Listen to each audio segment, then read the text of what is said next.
វាចេះជ្រាបទឹកសិនខ្ញ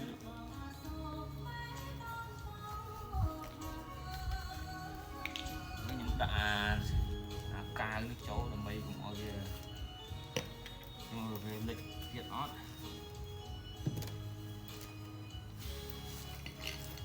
ទឹកនេះយើងត្រូវលាយទឹកពាក់កណ្ដាល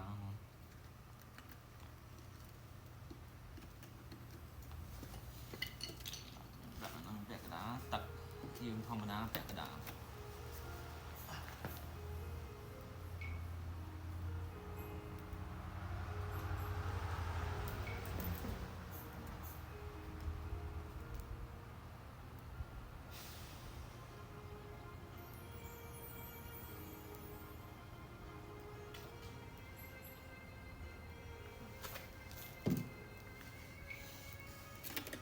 ខ្ញុំដាក់ទឹកពាក់កណ្ដាលដាក់ទឹកយើងធម្មតាពាក់កណ្ដាលក៏ពាក់សំដៃត្រជាក់បាក់ធ្វើកាវត្រជាក់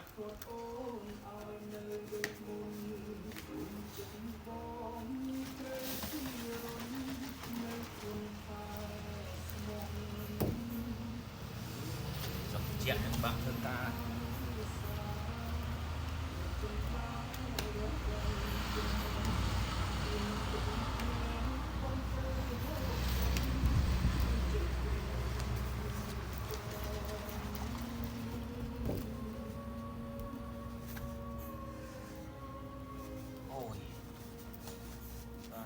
ចាក់ចូលខ្ញុំយកអានេះដាក់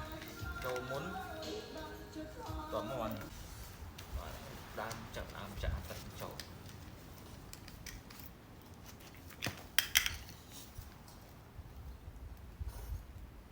អូពេកក្លប់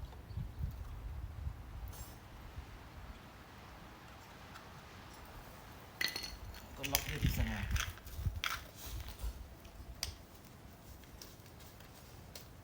ជីវិតនៅអាមេរិកចឹងបងប្អូន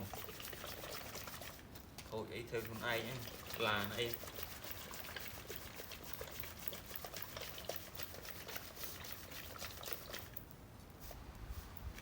ខ្ញុំក្លុកវាហើយខ្ញុំចាក់ចូលតែម្ដង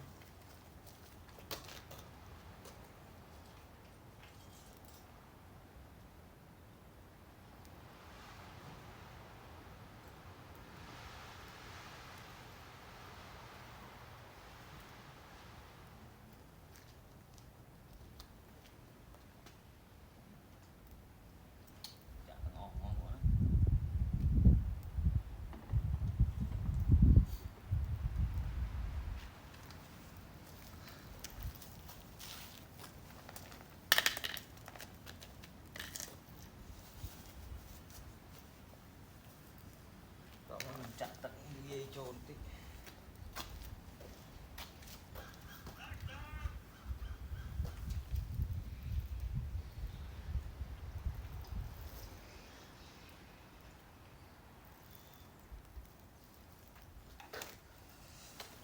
ហើយ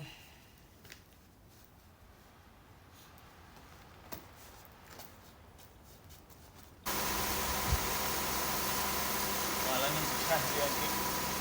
ហើយ10នាទីអី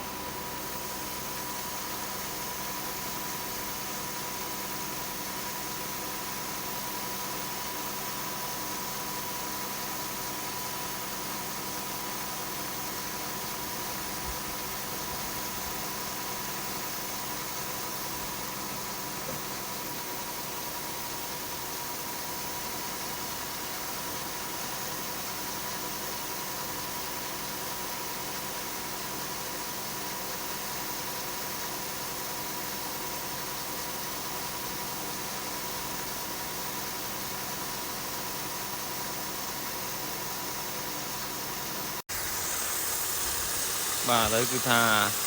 តបពីឆេះ15នាទីមកគឺខ្ញុំចាប់ដើមបើកវាបាទអញ្ចឹងគឺខ្ញុំបើកវាជុំវិញហ្នឹងដើម្បីឲ្យវាមានចលនាបាទហើយមានតែប៉ុណ្ណឹងបងប្អូនចាំជួបនៅវីដេអូក្រោយទៀត Bye bye.